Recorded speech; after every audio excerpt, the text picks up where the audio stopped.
Hey, this is Yulia Sion, a researcher in mediated touch technology, and as always, I will host episodes on haptics. And today we will talk about mid-air haptics and what it takes to create touch in the air. My guest today is Dario Pittera. He's a behavioral research scientist from Ultraleap, which is located in UK. Ultraleap is a company that develops groundbreaking haptic technology that uses ultrasound waves to create tactile sensations in mid-air. Hi, Dario. Thanks Hi. Thanks for chatting with me today and finding this time. And how are you? How is your day? Yeah. All good, all good. Summer is coming also in the UK. So you are based in UK, right? Yes. Okay, so good it's coming there too, because I'm also in the north, so we have a sunny weather as well now. Obviously, I prepared for this podcast. I kind of, learned about you, like everything I could find. So there was a research about you done. And I was really impressed with your website, actually, and the way you visualized your resume, your CV.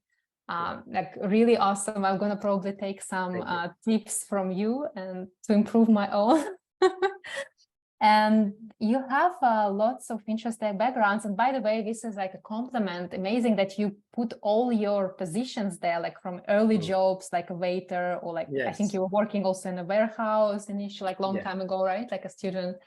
So this is really amazing, because usually people don't put such positions in there, like, when they're in advanced kind of careers already, like in a totally different field. But I thought it's so amazing because you are in UX, right? Like user experience design, especially haptics now, right? And all these like small jobs, they're actually very helpful, actually. I think maybe you can tell me later, like to understand like new use cases, maybe.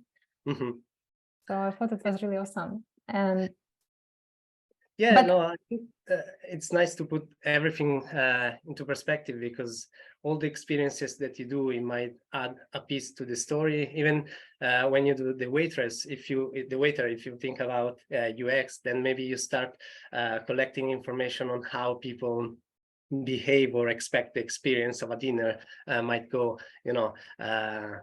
You start to studying them to know what is the way to provide the best experience. And so like my question is like, so you are in your bachelor's, you did neuroscience, right? Like you are also so let me see, and your MS was in clinical psychology, developmental psychology, and neuropsychology, right? So you're basically in a neuroscience, right? In a broader area. So the question is, how did you jump from neuropsychology to haptics? Like, what was the move there? Maybe you could give us a bit more information. So as you said, my degree is in psychology with a specialization in neuropsychology. So I started in a hospital doing cognitive assessment, rehabilitation, and it was a very interesting job, because you have the opportunity to interface with the elderly. They are telling you their stories, how the life was at their age and so on. But it was also very emotionally demanding. So I needed a change. And also in Italy, you need 1 year of practice after the 3+2 degree in psychology in 2 branches of psychology. So I did the clinical one, and I wanted to do something more hands-on, more experimental. So I had a past as a web developer, web design. I always like to play a bit with code. I did my thesis in touch and VR, but I never had the chance to put my hands on to the devices. So I was just thinking to do an experience with haptic technology, and I ended up in the University of Birmingham under Massimiliano Di Luca. They were doing lots of VR haptics. I still remember our call. He was asking me what I knew about Unity, and I was virtual reality. So there was lots of willingness to do it, but not actual experience. So I started like that, just to try out and complete my year of practice. And then after 1 year, I put my hands on the Novin Falcon, doing my first teleoperations, and then the Delta Force device, so that I could, learning a bit of how the haptics work. And 1 year went by, and I find myself more and more passionate about haptics, and I applied for my PhD at the University of Sussex under Marianna Obrist, and she was studying this middle haptics technology. It was very new at the beginning at that time. And she was mixing this concept of sense of embodiment and illusions, emotions. So I thought it was perfect because I could mix my background in psychology and the passion for technology together. And now it's been 8 years that I'm doing haptics. I see.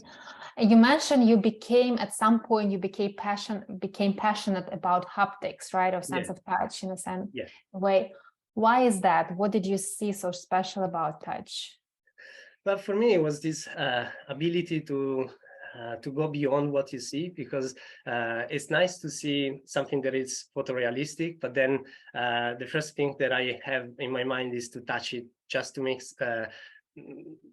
it believable. No, even when I do some shopping for clothes, the first thing that you want to do is to touch the texture, to have in mind how it feels on you and so on. So when I was using this force feedback device, it was kind of impressing, that you could, there was this elastic slab of material, and I could feel the compliance, I could feel the elasticity of it. So it was just natural. It was feeling quite good, and I wanted to do more with that, because for me, I was coming from a purely clinical background, so everything was very exciting and new.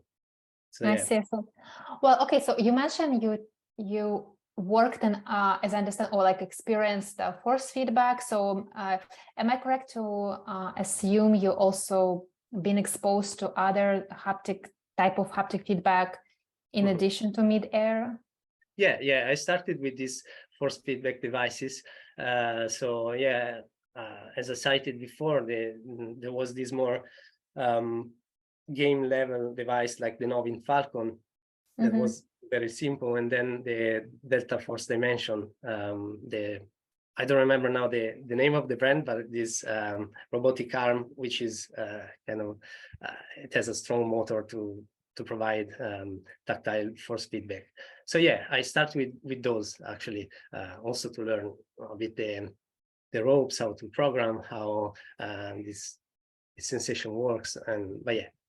Got it.